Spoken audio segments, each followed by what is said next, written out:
Hi friends, welcome back to new video. ఇవాళ video మనకి రీసెంట్గా జూలై 7వ తారీఖున శాంసంగ్ నుంచి వాళ్ళ కొత్త మాన్స్టర్ సిరీస్ అనేది రిలీజ్ అయింది. Samsung Galaxy M34.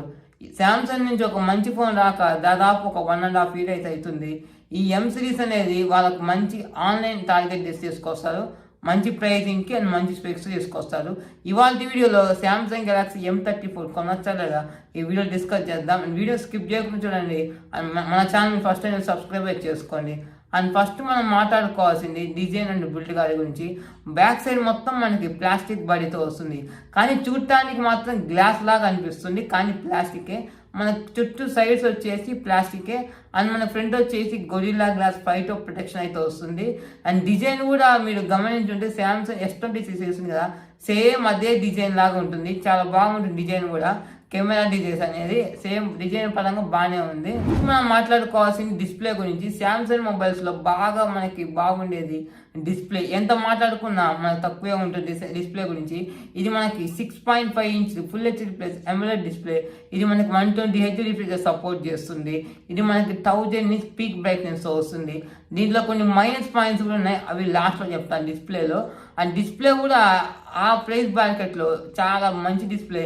Samsung display కాబట్టి మనం వంకబెట్టలేము. డిస్ప్లే వరకు సింపుల్ సూపర్ అనుకోవచ్చు. అండ్ అంతేకాదు ఇది మనకి Y1 L1 సపోర్ట్ చేస్తుంది. అంటే మనం ప్రైమ్ వీడియో కానీ నెట్ఫ్లిక్స్లో కానీ చూసేటప్పుడు ఫుల్ హెచ్డీలో ప్లే అయితే అవుతుంది. మనం మాట్లాడుకోవాల్సింది ప్రాసెసర్ గురించి. దీనిలో వాడిన ప్రాసెసర్ కూడా శాంసంగ్ ప్రాసెసరే, వాళ్ళ ఓన్ ప్రాసెసర్ Exynos 1280 ప్రాసెసర్. ఈ ప్రాసెసర్ మనకి 5 nm బిల్డ్ అయిన ప్రాసెసర్. LPDDR4X ర్యామ్, UFS 2.2 స్టోరేజ్తో వస్తుంది. ఇది మనము 8GB వరకు అయితే ర్యామ్ అయితే ఎక్స్పాండబుల్ చేసుకోవచ్చు. ఇది స్నాప్డ్రాగన్లో కావాలంటే స్నాప్డ్రాగన్ 695 ఉంటుంది కదా, సేమ్ ఈక్వల్గా పర్ఫార్మెన్స్ ఇస్తుంది. అంటే ఈ ప్రాసెసర్ అనేది హెవీ గేమింగ్ అయితే సపోర్ట్ చేయదు, కానీ డే టు లైఫ్లో ఉపయోగించుకోవడానికి అయితే బాగానే ఉంటుంది. నెక్స్ట్ మనం మాట్లాడుకోవాల్సింది కెమెరా గురించి. కెమెరాస్ అనేది ఈ మొబైల్లో చాలా బాగుంటాయి. బ్యాక్ సైడ్ మనకి ట్రిపుల్ కెమెరా సెటప్ ఉంటుంది. Main camera 50 MP main camera optical image స్టెబిలైజర్తో వస్తుంది. 8 MP ultra camera, 2 MP macro కెమెరాతో వస్తుంది. 2 MP మనకి దేనికి పనికిరాదు. అండ్ 50 కెమెరా వరకు చాలా బాగుంటుంది, 50 MP. అండ్ ఫ్రంట్ వచ్చేసి 13 MP వస్తుంది. నేను చూసిన రివ్యూస్ ప్రకారం 13 MP ఫ్రంట్ కెమెరా అయినా చాలా బాగా పర్ఫార్మెన్స్ అయితే చేస్తుంది. రేర్ అండ్ ఫ్రంట్ కెమెరా వరకు శాంసంగ్ కాబట్టి ప్రాసెసింగ్ పరంగా చాలా అంటే చాలా బాగుంటుంది. ఫ్రంట్ వచ్చేసి మనకి 1080p 30 frames, రేర్ వచ్చేసి 4K 30 frames అయితే వీడియో రికార్డింగ్ అయితే చేసుకోవచ్చు. ఇది కెమెరా అయితే మరీ సూపర్ ఫెంటాస్టిక్ అని చెప్పలేదు, కానీ ఓకే అనుకోవచ్చు. ఆ ప్రైజ్లో న్యాయం అయితే చేస్తుంది. నెక్స్ట్ మనం మాట్లాడుకోవాల్సింది బ్యాటరీ గురించి. దీనిలో మనకి బ్యాటరీ అనేది 6000 mAh బ్యాటరీ ఉంటుంది. 6000 mAh కాబట్టి కొంచెం లావు ఉంటుంది బ్రో, బరువు ఉంటుంది అనుకోవచ్చు, కానీ అట్లాంటి ఇష్యూస్ అనేది ఏం లేవు. 6000 mAh అయినా వీళ్ళు బాగా మేనేజ్మెంట్ చేశారు.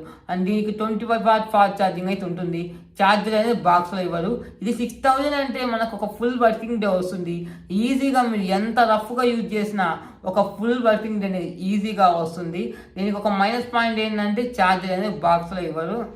ఈ మొబైల్ అడిషనల్ ఫీచర్స్ అయితే మనకి సైడ్ మౌంటెడ్ ఫింగర్ ప్రింట్ సెన్సార్తో వస్తుంది. దాంతోపాటు Dolby Atmos, 3.5 headphone jack, Samsung knock సెక్యూరిటీతో అండ్ NFC. ఇంకా మిగతా అయితే ఇది మనము శాంసంగ్ డైలర్ కాబట్టి కాల్ రికార్డింగ్ చేసినప్పుడు ఎటువంటి అనౌన్స్మెంట్ అయితే రాదు. ఇవి మిగతా ఫీచర్స్. ఫ్రెండ్స్, ఈ మొబైల్లో సాఫ్ట్వేర్ గురించి మాట్లాడుకుంటే out of the box Android 13తో వస్తుంది. One UI 5.1తో వస్తుంది. ఇది మనకి 4 years ఆండ్రాయిడ్ అప్డేట్స్ వస్తాయి, 5 years సెక్యూరిటీ అప్డేట్స్ వస్తాయి. ఈ మొబైల్ లాంగ్ రన్లో వాడుకోవడానికి చాలా బాగుంటుంది. ఎందుకంటే 4 years అనేది చాలా అంటే చాలా ఎక్కువ. ఈ మధ్య కంపెనీలు ఏ కంపెనీ వాళ్ళు 4 years అనేది 5 years సెక్యూరిటీ అప్డేట్స్ చాలా వరకు మంచి విషయం అని చెప్పుకోవచ్చు. ఈ మొబైల్లో బాగలేని విషయాలు అయితే డిస్ప్లే వరకు కొంచెం ఓల్డ్ డిజైన్ అనిపిస్తుంది. అంటే మీకు స్క్రీన్ మీద కనబడుతుంది కదా, కొంచెం యూ డిజైన్, కింద బెజల్స్ అనేది ఎక్కువ ఉన్నాయి. అది ఒకటి. స్టీరియో స్పీకర్స్ అనేది ఇవ్వట్లేదు, ఛార్జర్ అనేది ఇవ్వట్లేదు. ఈ 3 బాగా మేజర్గా మైనస్ పాయింట్ అనిపించాయి. ఇంతకీ ఈ మొబైల్ ఎవరు కొనాలంటే ముందు ప్రైస్ గురించి మాట్లాడుకొని ఈ మొబైల్ ఎవరు కొనాలో చెప్తాను. ఫ్రెండ్స్, ఈ మొబైల్ ప్రైస్ గురించి మాట్లాడుకుంటే 6+128GB 20,000, 8+128GB 22,000. And bank discount అయితే 2000 బ్యాంక్ డిస్కౌంట్ ఉంది. 15వ తారీఖు ప్రైమ్ డేస్ ఉన్నాయి కదా, వాటిలో ఇది మనకు వస్తుంది. బ్యాంక్ డిస్కౌంట్లో కలుపుకొని 17,000 అయితే దొరుకుతుంది. ఒకవేళ మీరు ప్రీ ఆర్డర్ చేస్తే జూలై 7వ తారీఖు నుంచి జూలై 14వ తారీఖు మధ్యలో చేస్తే మీకు ఫ్రీ ట్రావెల్ అడాప్టర్ ఇస్తున్నారు. అంటే వీళ్ళు 25 watt ఫాస్ట్ ఛార్జ్ అన్నారు కదా, అది ఫ్రీగా ఇస్తున్నారు ప్రీ ఆర్డర్ చేసిన వాళ్ళకి. ఫ్రెండ్స్ ఫైనల్గా ఈ మొబైల్ ఎవరు కొనాలంటే పేరెంట్స్కి ఇవ్వాలనుకోండి, వాళ్ళకనేది ఈ మొబైల్ పర్ఫెక్ట్గా వర్క్ అవుతుంది. అంటే 6000 mAh బ్యాటరీ కాబట్టి ఒక ఫుల్ వర్కింగ్ డే వాళ్ళకి వస్తుంది. వాళ్ళు ఎక్కువ కెమెరా ఉపయోగించారు, డిస్ప్లే చూస్తారు, గేమింగ్ అట్లా ఆడరు కాబట్టి వాళ్ళ వరకు బాగానే ఉంటుంది. గేమింగ్ ఆడే వాళ్ళ వరకు ఈ మొబైల్ అయితే స్కిప్ చేసేయండి. అండ్ వీడియో నచ్చితే మాత్రం లైక్ చేయండి. అండ్ లాస్ట్ 2-3 వీడియోస్ లైవ్లీ వస్తూనే ఉన్నాయి, చూడకపోతే చూడండి. OnePlus Nord 3 ఎవరైతే చూడలేదు, నేనైతే నోటిఫికేషన్ ఎవరికి వెళ్ళలేదు అనుకుంటున్నాను, ఒకసారి ఛానల్లో ఉండి చెక్ చేయండి, లేకపోతే ఎంట్రీలో వస్తుంది. అండ్ నెక్స్ట్ వీడియో కలుద్దాం. Thanks for watching.